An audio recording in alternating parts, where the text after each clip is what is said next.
All right.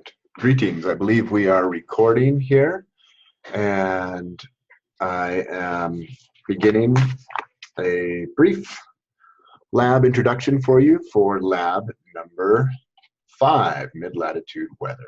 So that's this one here. Hopefully you're seeing all that on your screens as you're watching this video. So mid-latitude weather, lab number 5, and is the following. What we're going to be looking at is frontal systems, mid-latitude cyclones, and then frontal systems, and how they create the primary types of weather patterns that we see on a daily basis, regular basis throughout the year, in any given location here in, let's just say, the United States or North America, and leave it at that. And so what I want to do first is start with a few slides from the slideshow on fronts and frontal lifting, and then I will go back to the lab from there. So great, so you should be seeing this slide now of frontal lifting. And a front is a transition zone between two air masses of different densities. So if you remember back to just last week's lab, you were looking at a parcel of air, the last section of the lab, that was being pushed up and over the Cascade Mountains from Seattle, Washington, up to a summit, and then down on the east side to Spokane, Washington. Well, that is a type of lifting mechanism. That's an orographic uplift, or a lifting by the physical presence of a mountain there that the air must go up and over. In this case, think of these two air masses as one sort of functioning as a mountain, and then the other air mass being lifted or pushed up and over it. And between the two, what it is the cold air. If we remember also, cold air has a greater density. It's more dense and more compact, less capable of holding moisture because of that density there, whereas warm air, it's expanded and it has a greater volume or carrying capacity for moisture. And so the cold air acts sort of as a dense object like that mountain, and the warm air is going to be what lifts up and over that typically when you have a cold front, okay? Then I'll talk about a warm front, which is the opposite, and where the warm air is the base and the cold air gets lifted up and over them. But they're two very different phenomena. And so it's the density differences, though, that's the key to remember here, that causes one to lift up and over the other, just like the density difference between air and rock in the case of that air parcel that got lifted up and over the mountains. So in the case of a cold front, you really want to become familiar with these images, and these are ones you're going to be drawing on the lab, and I'll get to that once we flip back to the lab page. So cold, dense air is advancing and forces warm, moist air that is less dense up and over. And it causes, though, the way cold air advances is, it's sort of, think of it like a snow plow or a bulldozer. It's just a full-on impact with the warm front, and so it really pushes it up dramatically, very quickly, steeply. So it lifts up, straight up, and very rapidly. And so it's cooling quite quickly then, the warm air, as it's being pushed up, right? Because remember, as any air lifts and increases in altitude, it cools. And we looked at the moist adiabatic lapse rate and the dry adiabatic lapse rate in last week's lab, and that's the rate of, let's say, dry, air that's anything less than 100% saturated has the dry lapse rate of approximately 10 degrees Celsius of change for every 1,000 meters of change. So every 1,000 meters of altitude that this warm front gains, you should expect it to change about 10 degrees cooler in temperature. And so that cooling often results in cooling it to the point of dew point, or that lifting condensation level, at which point clouds form and ultimately potentially rain, snow, depending on the temperature. The even thunderstorms are a result of a cold front lifting a warm front, a very rapid lift and cooling process. And so if you have very heavy rain, large raindrops, lightning, thunder, hail as well is a good indicator, that is due to a cold front process. Now, a warm front is much more mild in the reaction. The cool weather just sort of, the warm air sort of let me try that again. The warm air is more sort of a flat profile, like a shovel blade, rather than that really blunt profile that the cold front has. The warm front is going to have this very relaxed profile, and so the cool, moist air has this relaxed profile. The warm air of the warm front lifts up and over very gently and produces a gentle lifting, and the air, what happens is it produces maybe a light drizzle if it gets to dew point or that lifting condensation level.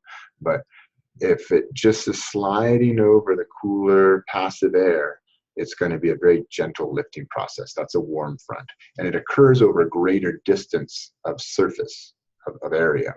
Whereas this previous one, the cold front, is very dramatic. And it's this cold, dense air advances and forces warm, moist air to lift up abruptly. Okay. And it happens within, in this case it says 400 kilometers, but it's in a pretty narrow, it could be a few miles or maybe 100 miles, whereas the warm front can happen over 500 miles, for example. And those relate to mid-latitude cyclones, which is this here, and this is the predominant weather system, generating system in North America. And so one thing I just wanted to show, and I think I already have it open, but maybe not. Yeah. So my screen sharing is paused, so let me, oh, no, that's not what I wanted to open.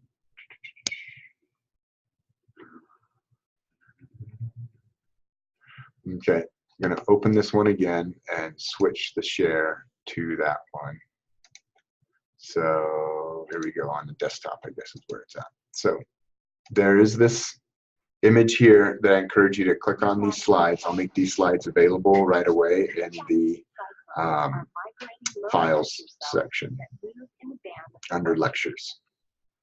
Okay, and so this slide is going to talk you through what happens. I'm just going to go through a little bit more quickly as far as how things progress. There we go. So let's see it moving here in just a second. So as it moves, the blue are the cold, the red is the warm front, and as they join together, that's called an occluded front.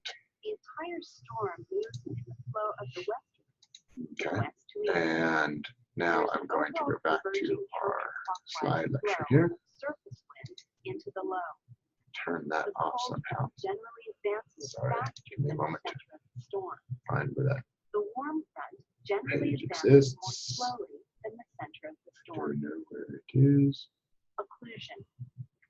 Because the cold front advances more quickly than the warm front, after a few days, the cold front catches the warm. It'll stop talking in just a moment here, and we'll continue. Notice that the cold front. I have no idea where that exists at this moment. This forms an occluded front. It's not showing up on my screen. As time goes on, sorry about that. more of the storm occludes. You now see a second animation showing the cross-section. Done with your animation.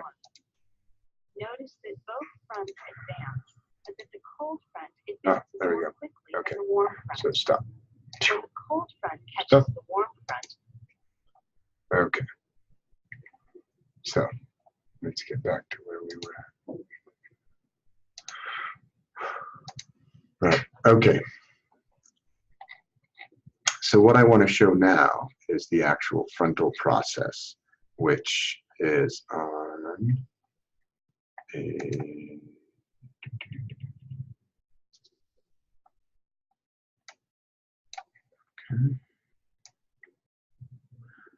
It's a bit harder with this sort of setup.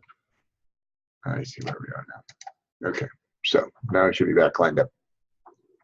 So mid-latitude cyclone is what we were just looking at there.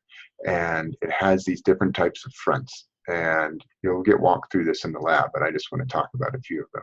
So we have the cold are these blue pointed triangles, and the warm section of the front is these red round half circles. And so here again, we can see this, what you're going to call a cross-section view, is this view, as if you're looking at it from the side. Cold air mass, cold front, warm air mass, warm front, and then here's a cooler air here. That would be the equivalent of what this would look like sort of from above, or what we're calling the map view. The occluded stage is when this sort of gets zippered together and they start to just mix and join. That's the occluded stage. And then the dissolving stage is when you can see that the cooler layer, there's a cooler layer there and a warmer layer there on top. Because remember, warm air rises. Even though it cools as it lifts, warm air does rise. And so, because it's less dense, right? And cooler air is more dense.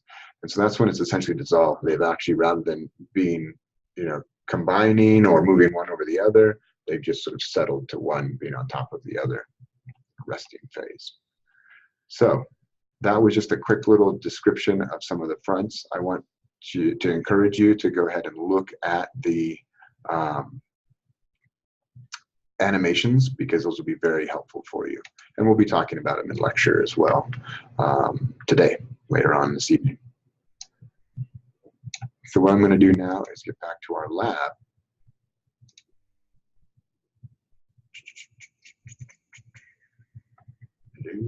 Lab. Okay, now this is in my business. So close those ones. And get back to our lab. Okay. So in the case of lab, be sure to look at the introduction here. Mid-latitude, weather lab, learning objectives. And then this description here is absolutely essential for you to read through and think about compared to the side view here, where you can see, or the cross-section view, the side view, is this down here. The top view is this view here. But they're representing, you can see the relationship, the arrows connecting that cold front to this here, and this warm front is this down here. This image you are going to basically sort of cut in half and draw in two parts. One is going to be this top view section that you're going to have to draw, and you can see these arrows are indicating the direction of wind, the direction in which the wind is blowing. And then this side view, you're going to draw that one in. You're going to draw in the cold front, some precipitation, the warm front, what's going on there. So memorize this essentially, because you're going to be copying that for and drawing your own versions of that. This explains the mid-latitude cyclone and cyclogenesis, or the process from open stage to occluded stage to dissolving stage of how the fronts interact. As I talked about, they sort of zip together there in that occluded stage until they dissolve and become one on top of the other. So you will be asked to label, draw, and describe your own version of this diagram. So make sure you, as I mentioned, really focus on that.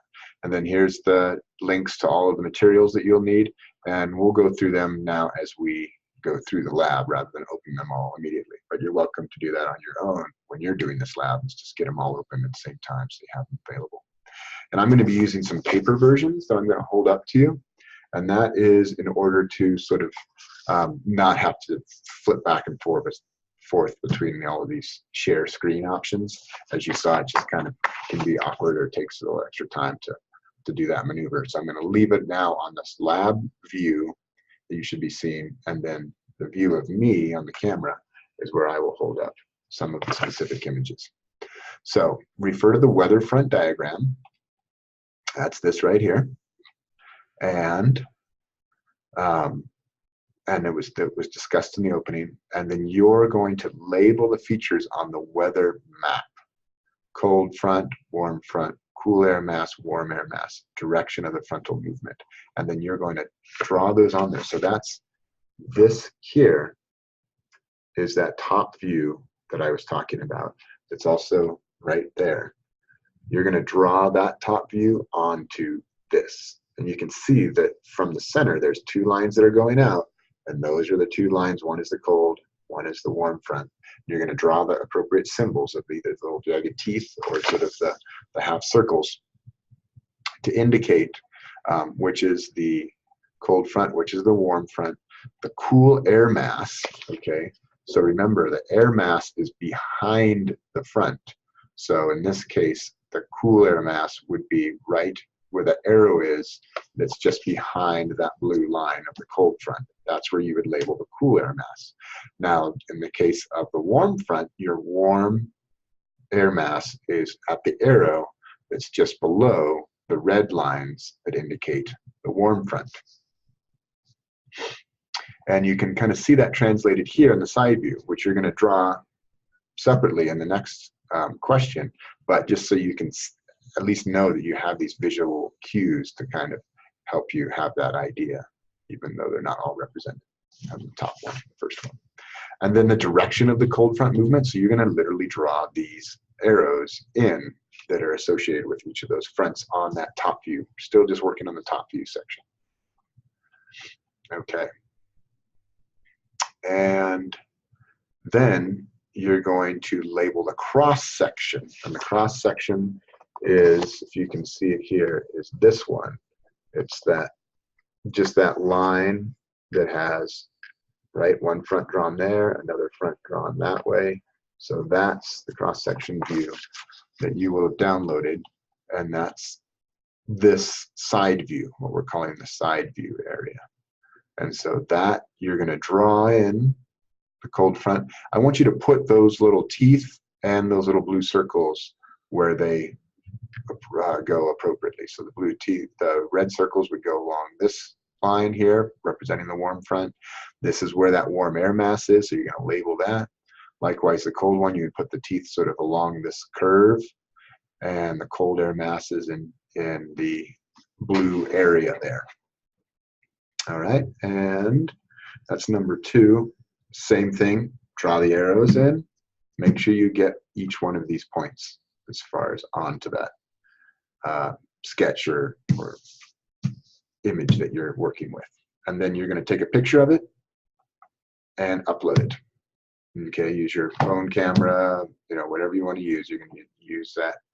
You take a picture of the image and put it on there. Or you can draw directly on the image if you want to do like MS Paint or something like that, in order to just doctor it up that way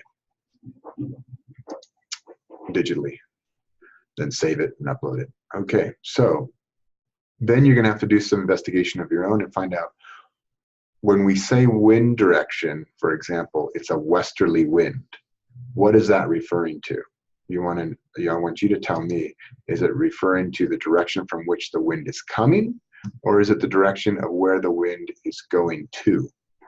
So look that up, check that out, and then you're going to find the wind direction at point B on your completed weather map. And that B is on this cross section, right? It's just right in there.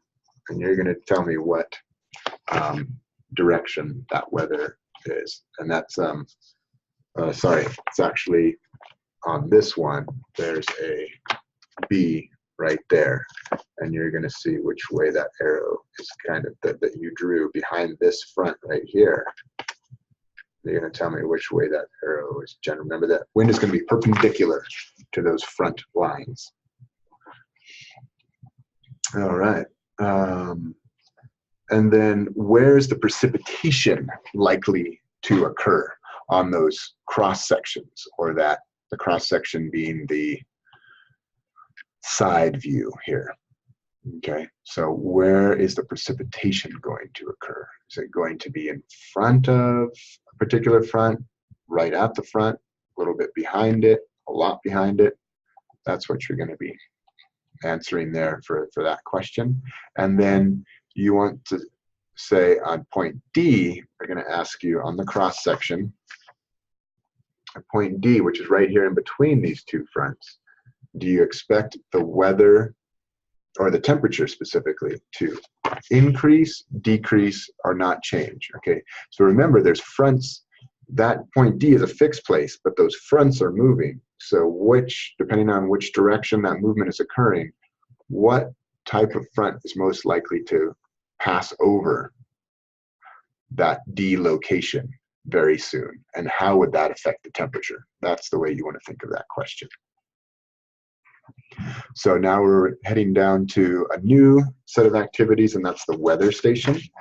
And here we're going to look at this weather station guide that you have available to download. I'm just holding it up to the screen to give you an idea, and it describes all the little values there of what the little components mean. The bubble in the middle, whether it's colored in solid black or if it's just clear white, what that indicates, and then where the different numbers, what they're asking for.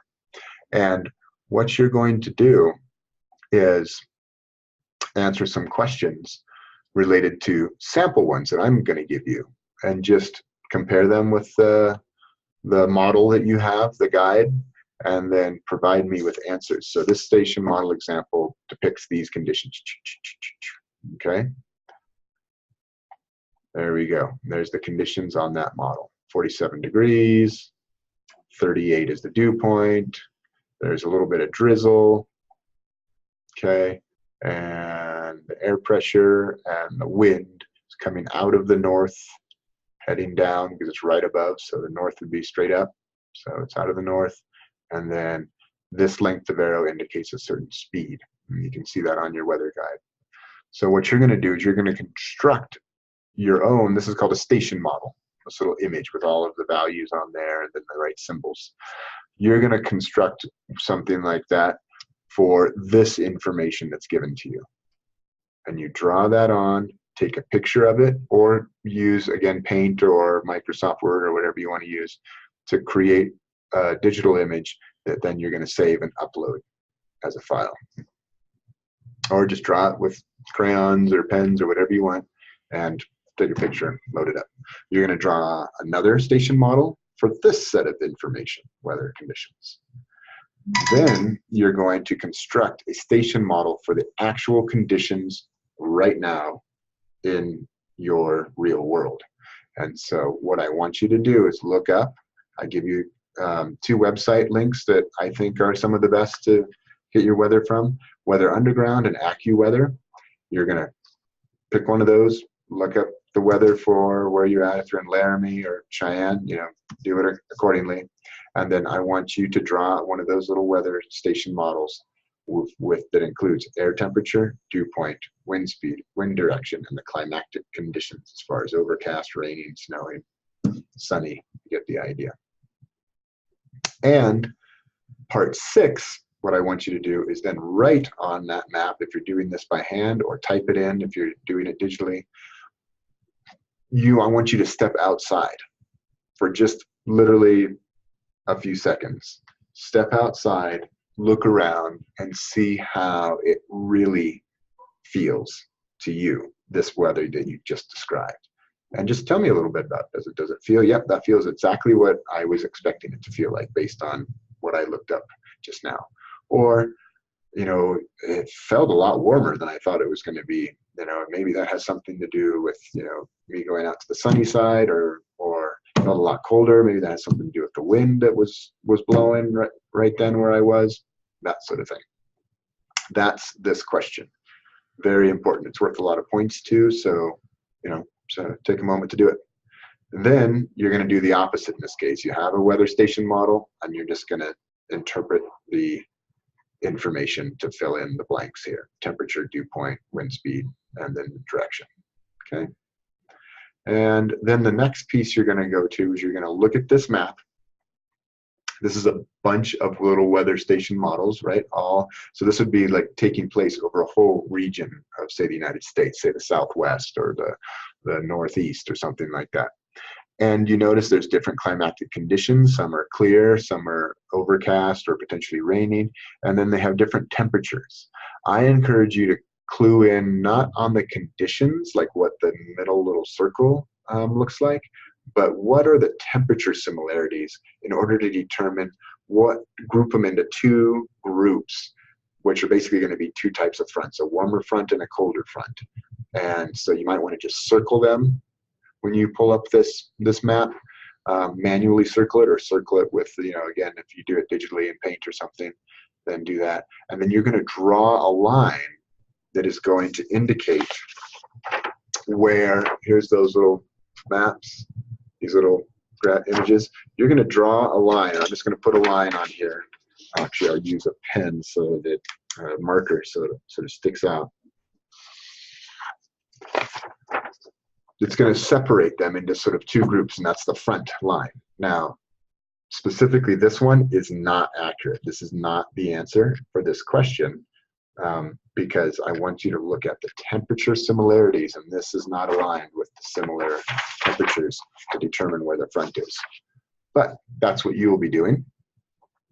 And you'll describe what type of cold front is advancing in map A, which is the one at the top, and then what kind of front is advancing in map B.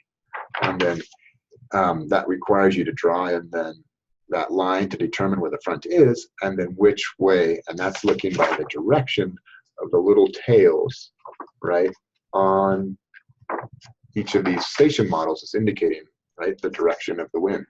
And wherever they are most aligned will indicate a general pattern of direction. For example, let's say in this one that I'm drawing, maybe it would be something like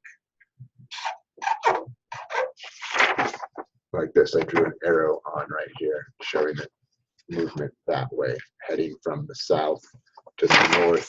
In my case, it would be to the northwest. So it's a southeasterly wind because it's heading towards the northwest. So I would describe it as a southeasterly wind. Okay? Remember, consider the way winds are named and make sure you name them accurately.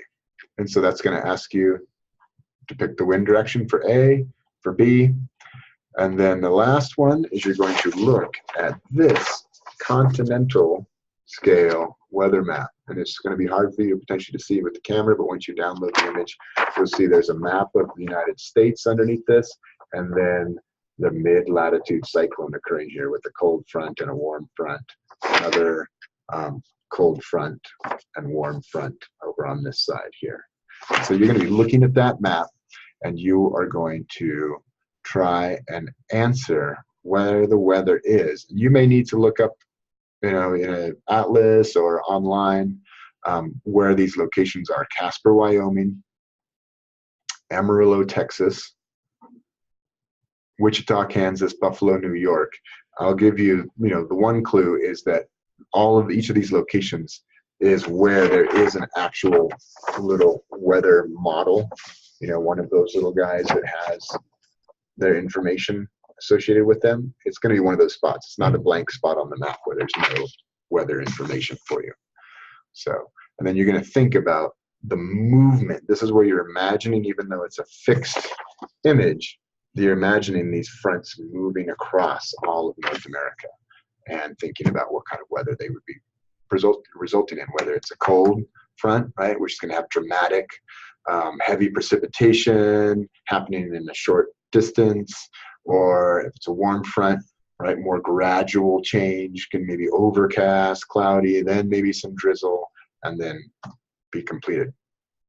So that is the last set of questions, and that is it for Lab 5, Mid-Latitude Weather.